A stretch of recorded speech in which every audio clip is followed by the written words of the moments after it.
Tiene la palabra el diputado Maxi Ferraro. Muchas gracias, presidente, por su intermedio al secretario de Educación, Carlos Torrondel, y todo su equipo.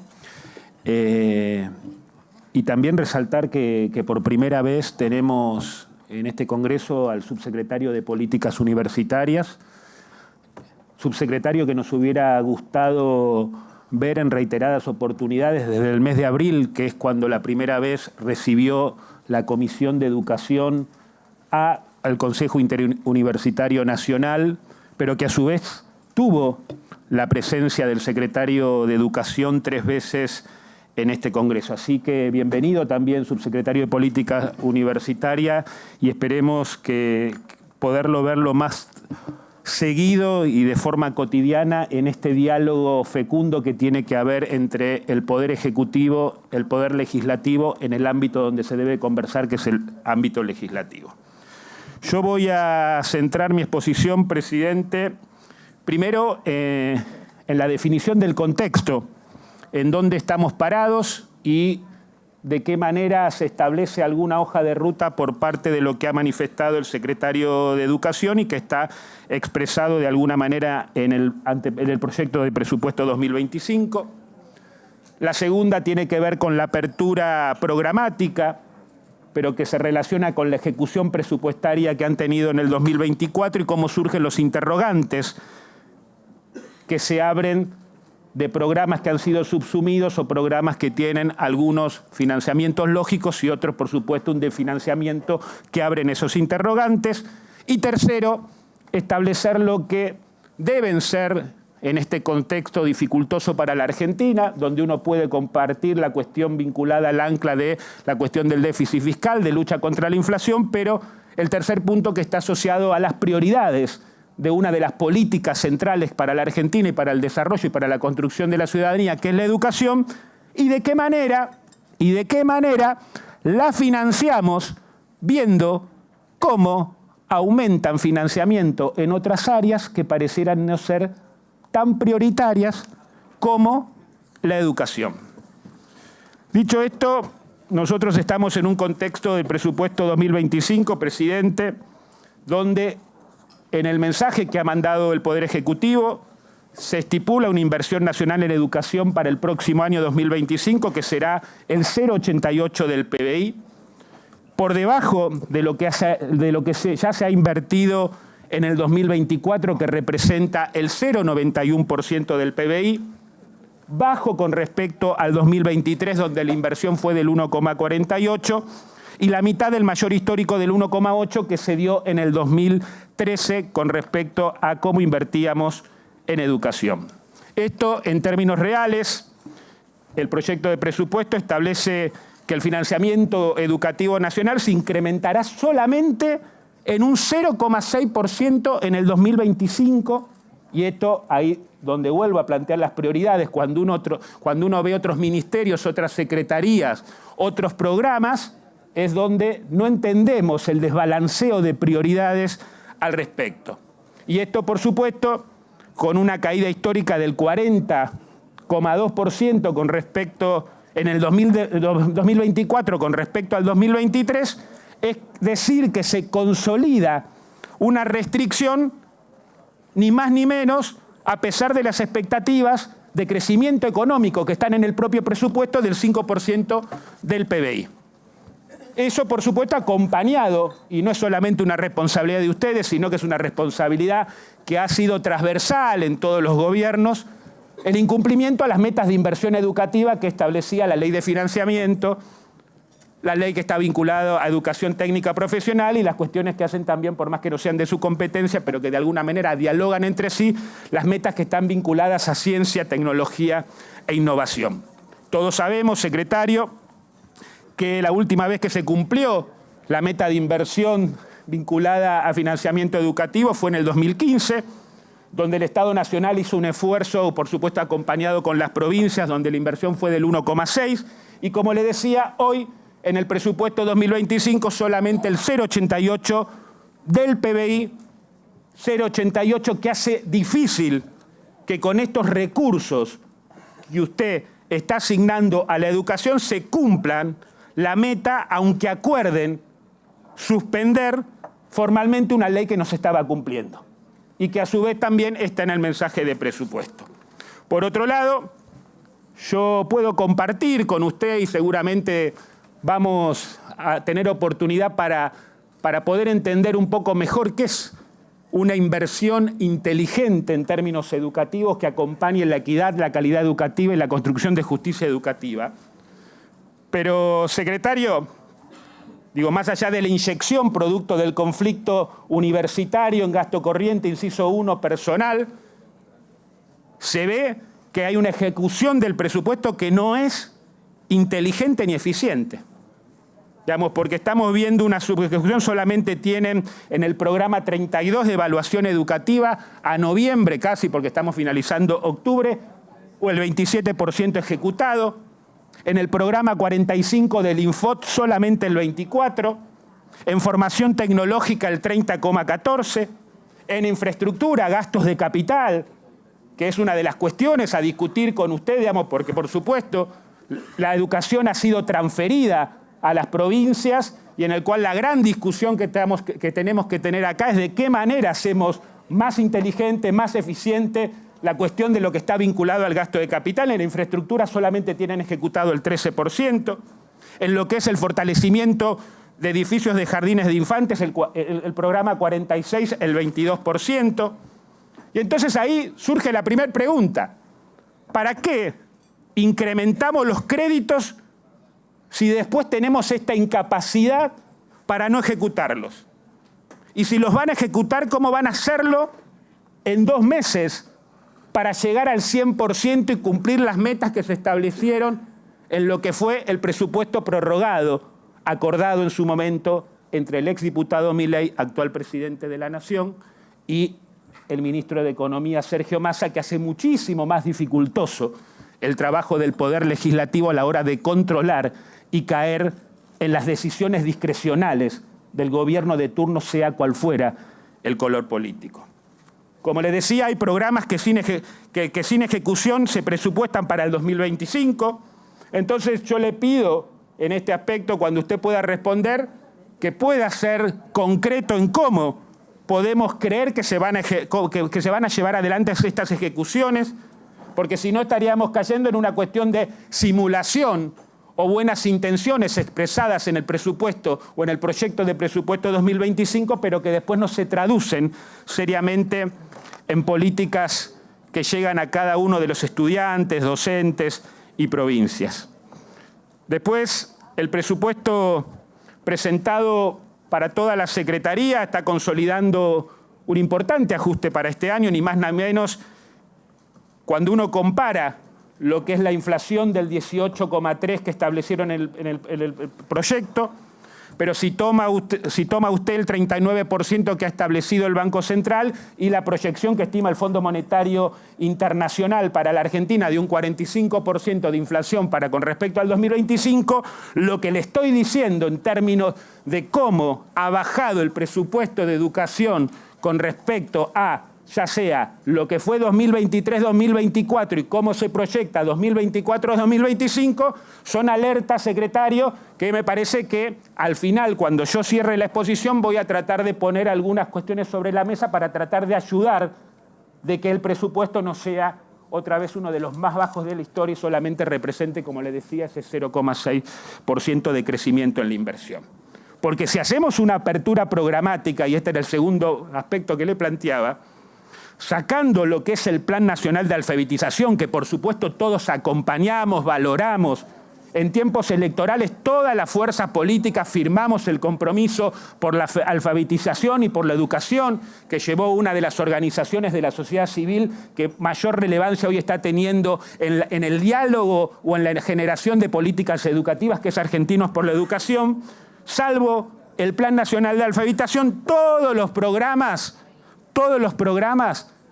tienen una reducción, un ajuste que va entre el 9 y el 51%, menos del 9% y menos del 51%. Entonces ahí surge esta pregunta: ¿es posible mejorar la calidad de un sistema que se expandió exponencialmente y se asignan cada vez menos recursos?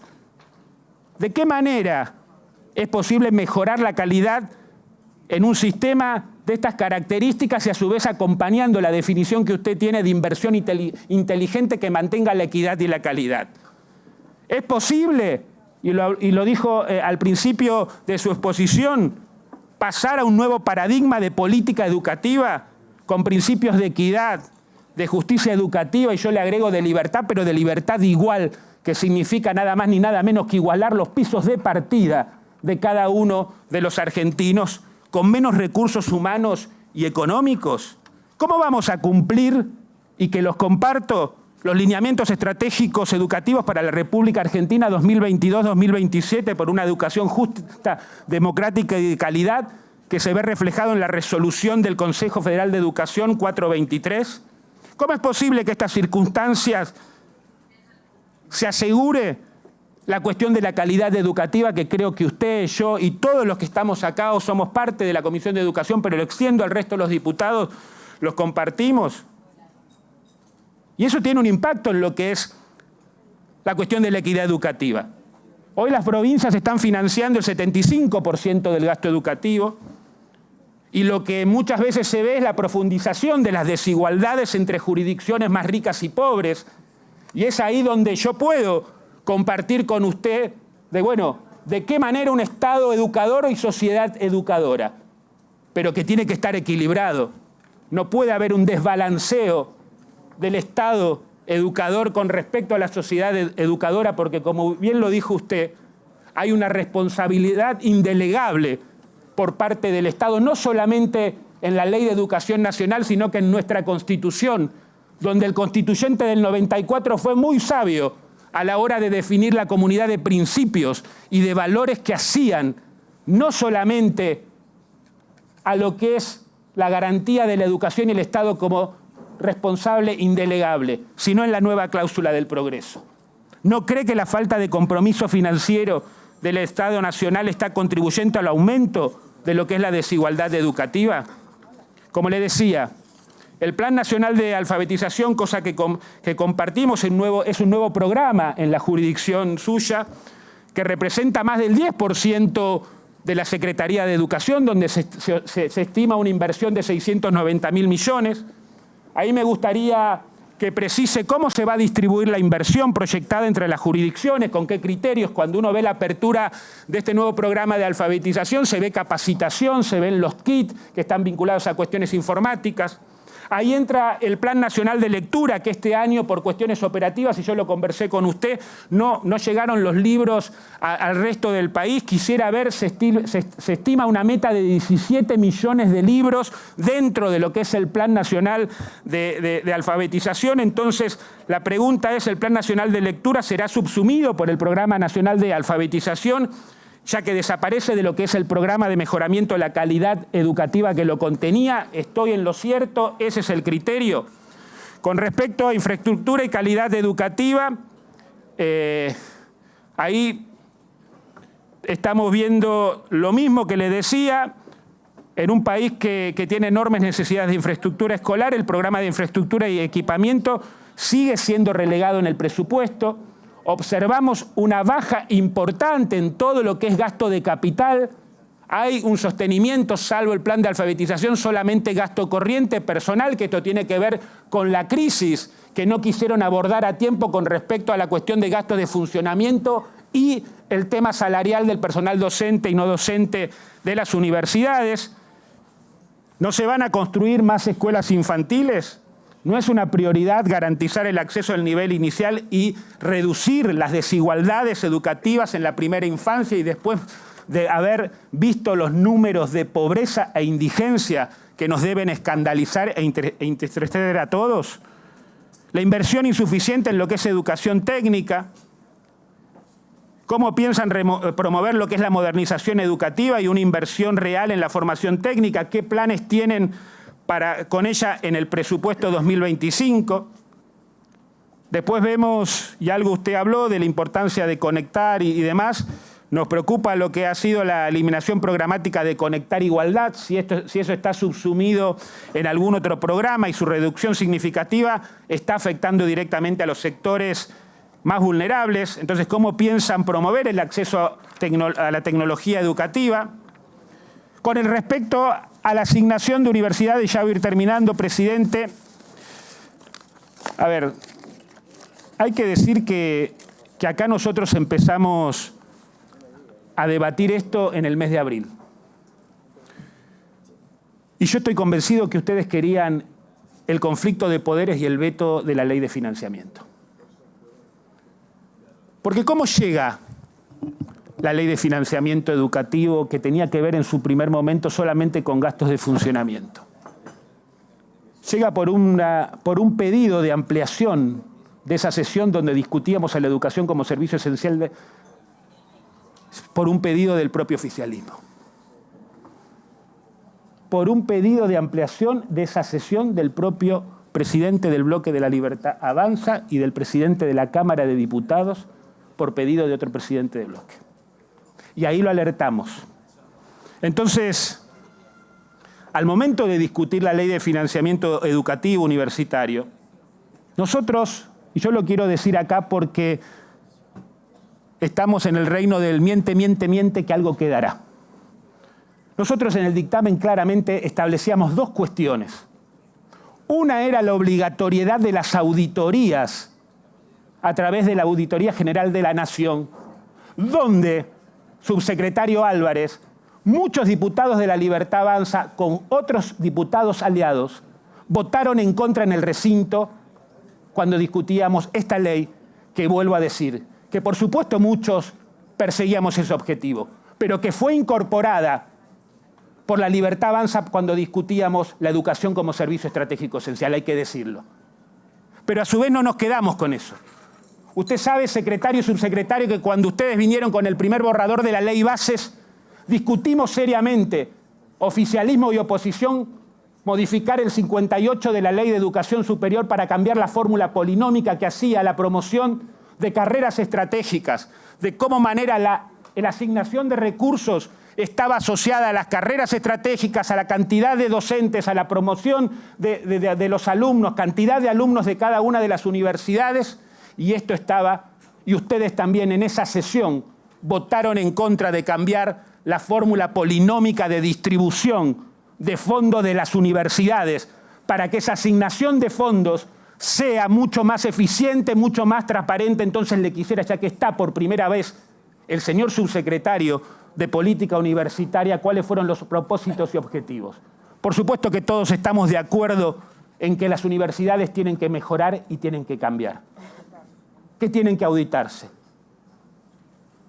Pero acá, como lo decía, hay como un trasfondo que esconde la verdadera discusión, porque si no, ustedes tendrían que haber acompañado esa discusión que dimos en ese momento en el recinto, y en esa oportunidad la Libertad Avanza, junto con algunos diputados del PRO y de Unión por la Patria, votaron en contra de la fórmula polinómica para la distribución de fondos de las universidades. Y esto yo lo voy a decir. Y ahí es donde vemos que empieza una cuestión de discrecionalidad, o que me puede dar algún argumento. ¿Cuál es el criterio que han establecido para la asignación de recursos de cada una de las universidades nacionales? Pongo ejemplos, sin caer y sin ninguna cuestión peyorativa con ninguna universidad.